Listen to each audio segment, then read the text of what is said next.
Step your toes to the edge of reality and look over. There you'll find the terminus, where all things mighty and meek end up, where the fabric beneath you frays and the numinous arrives, uninvited. Witness futures all too familiar and presence uncanny. Monsters undefeated and heroes untested. It is the ineffable realm that all will encounter in time. For there, you can only see when the lights go out.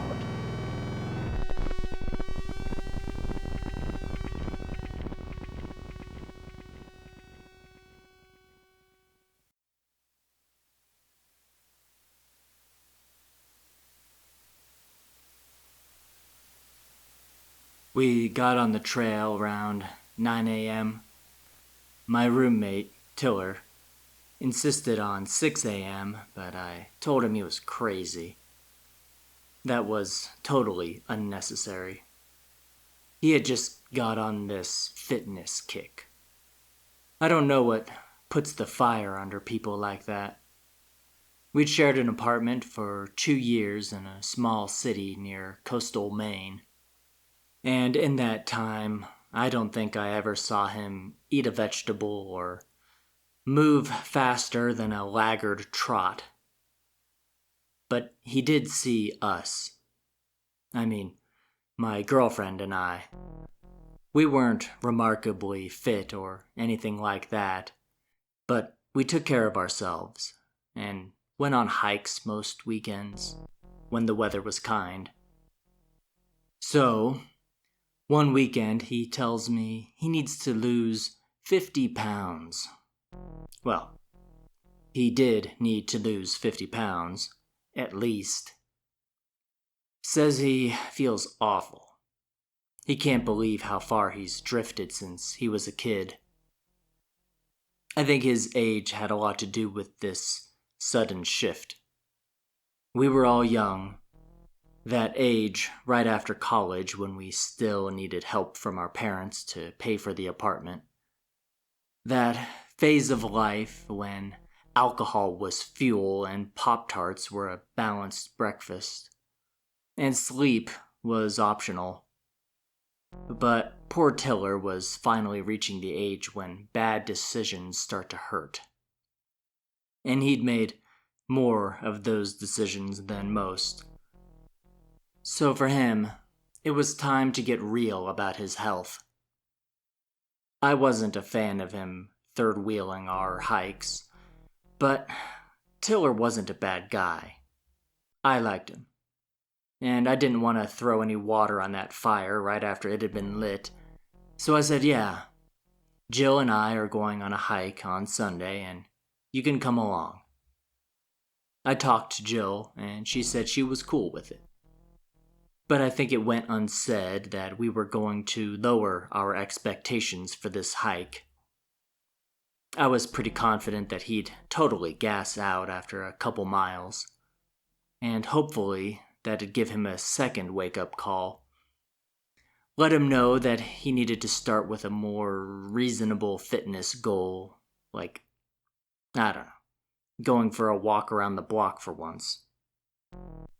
So we set out that morning on a fairly easy trail. It was a 6-mile winding loop into the woods with a comfortable incline.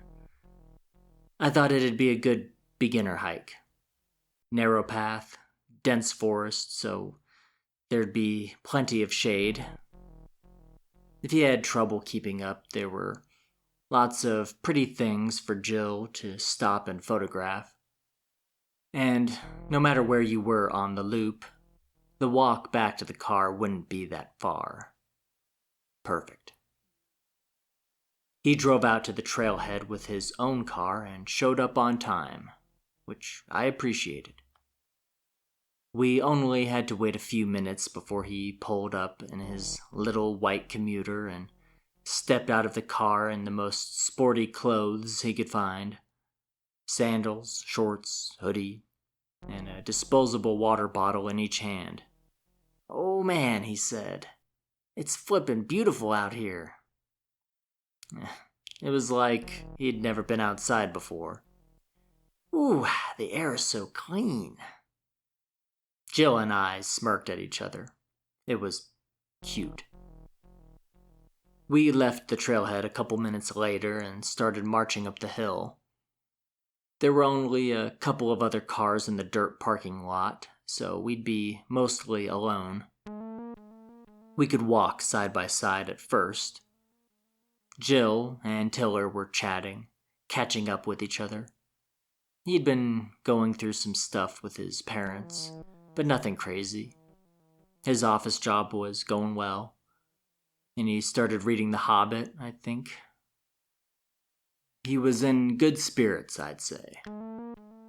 But as the trail narrowed and climbed, we started walking single file, and he started falling behind, huffing and puffing reliably with every step. Of course, we were patient with him.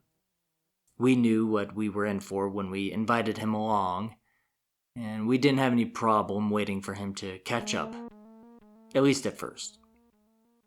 It was kind of a drag after a while, but we didn't let on. No matter how slow we walked, it seemed like he was always in the distance, always on the edge of losing sight of him. We stopped a lot. It was fine. I mean, it was a beautiful day. We could take our time. But he was getting self-conscious. He called out to us several times, telling us not to worry. "You guys, go ahead," he'd wheeze. "I'll meet you at the top." We wouldn't do that. It wasn't a good idea to leave him behind, so we assured him it was okay. Of course, we couldn't keep an eye on him the whole time. You know how, on a hike, when you run into a steep spot, sometimes it feels easier to just kind of rush up it. Get it over with, right? We ran into a few yards like that, and we lost sight of him for a moment. We waited for a minute, and he came into view below us, looking real chipper. He waved at us, and started easing his way up the hill. Seeing that he was hanging in there, we walked on. To our surprise, he actually started catching up to us. I wasn't conscious of it at first. We started moving at a pace that we were comfortable with, and he kept right up with us. Somehow, Tiller found his second wind. I figured he just got embarrassed about falling behind and found some grit. After a while, he started getting real close to us, and I could hear him breathing. He wasn't breathing all that hard anymore, still kind of heavy, but he was doing well. We found a new pace together as we marched up the hill, and the breathing followed us. It took a while to notice, but there was something distracting about the way he did it. How do I describe it? It was perfectly rhythmic, like a metronome. I put it out of my mind at first, but it was impossible to ignore. From time to time, Jill and I would exchange glances and giggle. It was just ridiculous. A mysterious machine was following us, whistling in and wheezing out in time with his own thudding footsteps. At one point, I turned around with a concerned grin and asked him, "You hanging in there, Tiller?" The sight of him. Unbelievable. Lips pursed into a tight circle and eyes wide and determined. Arms swinging with closed fists from his waist to the top of his head. and knees bouncing to his chest with every step. Did he forget how to walk? Was he trying to make us laugh? It worked. I could barely keep it together. I nudged Jill. She turned around and burst into laughter. "Tiller," she struggled to say with deflated lungs. "Stop, you goofball." But he wasn't laughing. He wasn't anything. He was in the zone. A particular zone that only existed in his own little world. I felt bad, and I bet Jill did too. Like when someone tells a story that you think is a joke, but they're dead serious, and suddenly your face is burning with remorse and embarrassment. That's how we felt. But he didn't express any negative emotion. He didn't say anything. He just kept marching up the hill, eye on a prize that only he could see. Then we just felt awkward. He gave us a shock after about 20 minutes of uninterrupted huffing and puffing. The trail had nearly flattened out for a time, and we passed a thin and overgrown split in the path that led into a very dense thicket. "Wow," he shouted. "Check it out, guys." I nearly jumped out of my skin. I had fallen into my own little world, putting one foot in front of the other. The sudden emergence of his excited tone dragged me out of my head. "What?" I said. "What is it?" I was expecting something remarkable, an incredible flower or a noble creature of some kind, but no.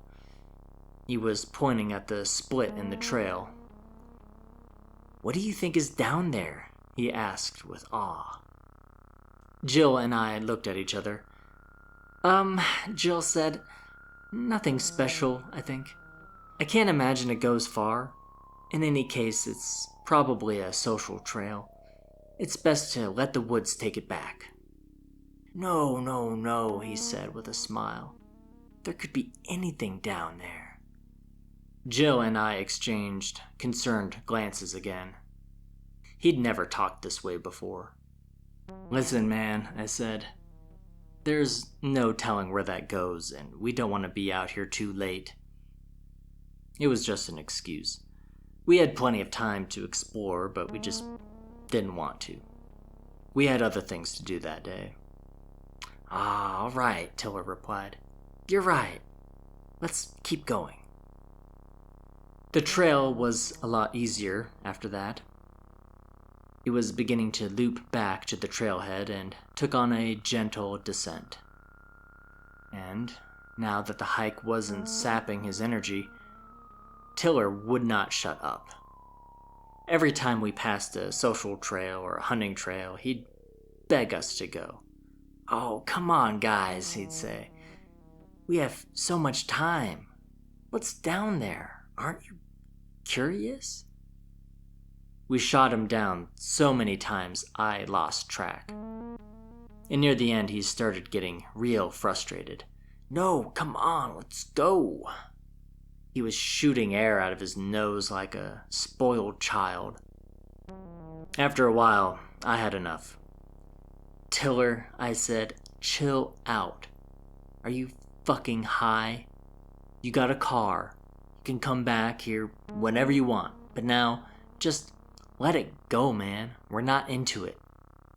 I turned around to look at him, and he was staring daggers into me and biting his lip. Gave me the creeps. I'd never seen that side of him before. He wasn't himself at all. I would have written it up to exhaustion, but he hadn't been all that tired in a long time. He was keeping right up with us. He still had water, which shocked me. He drank about half his water very early on and didn't take another sip. I thought, who the hell is this guy? And the moment that thought passed through my head, I felt sick. What a strange thought to have. I knew Tiller. I'd been living with him for a couple years. But I sure as hell didn't know him now. He talked different. He walked different. He acted different. I couldn't shake it. Who was this guy? Tiller managed to keep his mouth shut for a few minutes. I'd look back at him every now and then. He was never not looking back at me. It was unnatural. He was all slack-jawed and wide-eyed, breathing like a machine. What bit him, I wondered. Jill noticed too. She bumped into me to get my attention and whispered, "Let's get out of here." I didn't like that one bit. I could care less if he wanted to mean mug me all afternoon, but as soon as he started making Jill uncomfortable, it made me want to knock his teeth out. That was not a feeling I'd ever had for Tiller. But just as I started fuming, we heard, jeepers creepers. Still gives me the chills.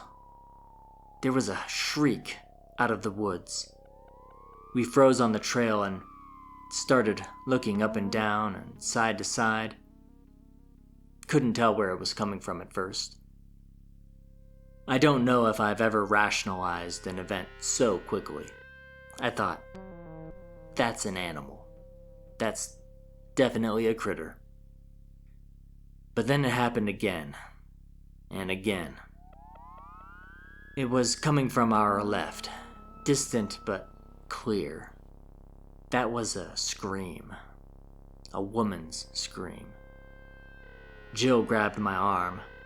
"What the hell is that?" she asked. But I think she knew what it was too. I was frozen like a pillar. That cry was awful. Incomprehensible and manic. You'd think she was being eaten alive. "Oh my God," Jill said, covering her mouth. "We have to do something." That snapped me out of it, but only briefly. I was just about to start barreling into those woods when Tiller spoke up. I'd forgotten he was even there, and now he was breathing into my ear. "We should help her," he said, voice flat. "She needs you. She needs your help." Who talks like that in such a high-strung moment? It made my skin crawl. I still think about that phrase from time to time. It would often pop into my head against my will. I think I desperately wanted to understand it. I mean, the words were perfectly understandable, but there was something else beneath the words. I had to replay it in my mind for many years before I truly felt what he was saying as much as I knew what he was saying. In the tone of those words, there was lust. She needs you. Yes. There is an incredibly desperate woman in the woods who needs you. Nobody has ever tried to manipulate me in such a base way. To spark a man's innate protective instincts and to nudge his most simplistic, carnal desires in the same breath just shook me. It was and is the evilest thing I've ever heard. That's why it didn't work. It shocked me back to reality. And I thank God it didn't work. If Tiller had just kept his mouth shut a few seconds more, I would have sprinted to the aid of those cries. But after, I knew something was wrong. I didn't care to know the nature of it. I grabbed Jill's arm and moved us on down the trail. She protested, of course. She didn't want to leave that woman. But everything in my guts told me that whatever was in those woods was death. We have to do something, she told me. But I responded with anything that would placate her, because there was no way to explain myself.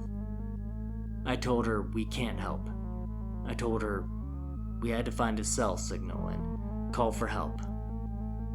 And when she began to turn to look over her shoulder, I quickened our pace and pulled her harder down the trail. I practically dragged her back to the parking lot as those heart-stopping screams grew distant.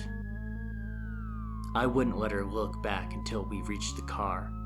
"Oh God, Tiller!" she shouted. "Where's Tiller?" I got in the driver's seat and opened the door. "Don't," I said. "Get in." After a few seconds of hand-wringing, she joined me in the car and we peeled out of there. For just a moment, I think I saw him in my peripheral vision, standing like a statue on the trail with his mouth fixed wide open. We called the police as soon as we could, and several search parties combed those woods for days. But they never found that woman. And they never found Tiller. I wasn't surprised. When I think about how he was behaving on that trail, I have to believe that Tiller was gone long before we got off that trail.